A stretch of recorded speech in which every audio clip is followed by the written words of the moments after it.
तीनों काले कृषि बिलों को वापस लेकर सरकार ने जता दिया है कि सिर्फ औद्योगिक घरानों की गुलामी से वो सत्ता की सीढ़ी नहीं चढ़ सकती। रालोद के राष्ट्रीय प्रवक्ता के रूप में ये मेरा आधिकारिक बयान है।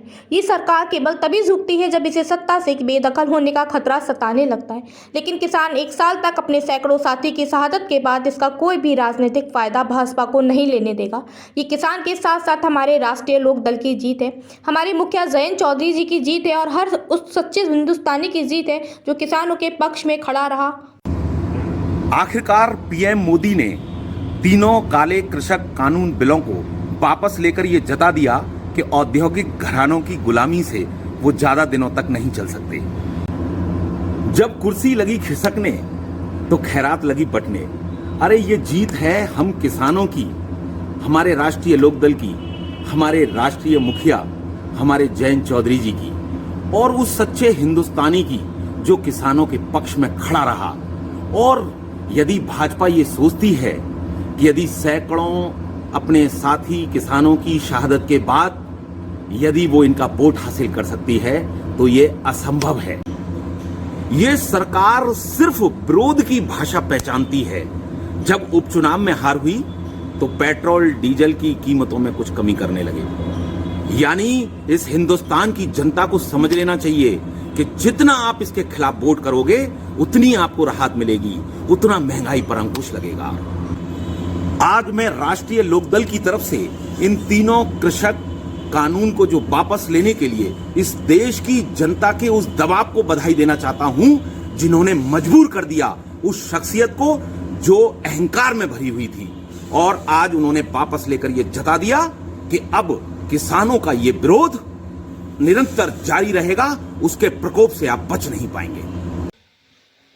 तीन कृषि काले कानून भारत सरकार लेके आई किसानों की बिना राय से, और उसके विरोध में पूरे देश में धरना प्रदर्शन हुए जिसमें हजारों किसानों की जान चली गई।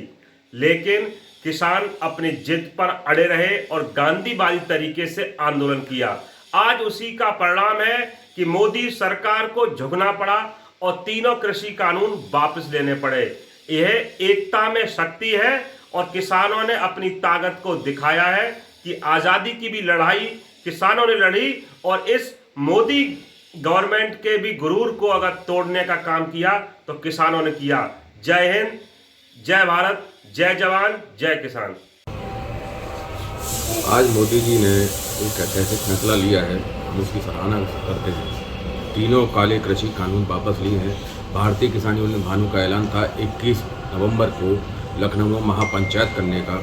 उससे पहले हमने मोदी जी से, योगी जी से, दोनों से आह्वान किया था या तो आप कृषि कानून वापस ले लें या हमारे किसान आयोग का गठन कर दें। तो हमारी बात मानते हुए राष्ट्रीय अध्यक्ष भानु प्रताप सिंह की बात मानते हुए कृषि कानून वापस ले लिए गए हैं। मैं मोदी जी का हार्दिक बधाई देता हूँ, धन्यवाद देता हूँ। मैं सौम्य यादव, किसान नेता।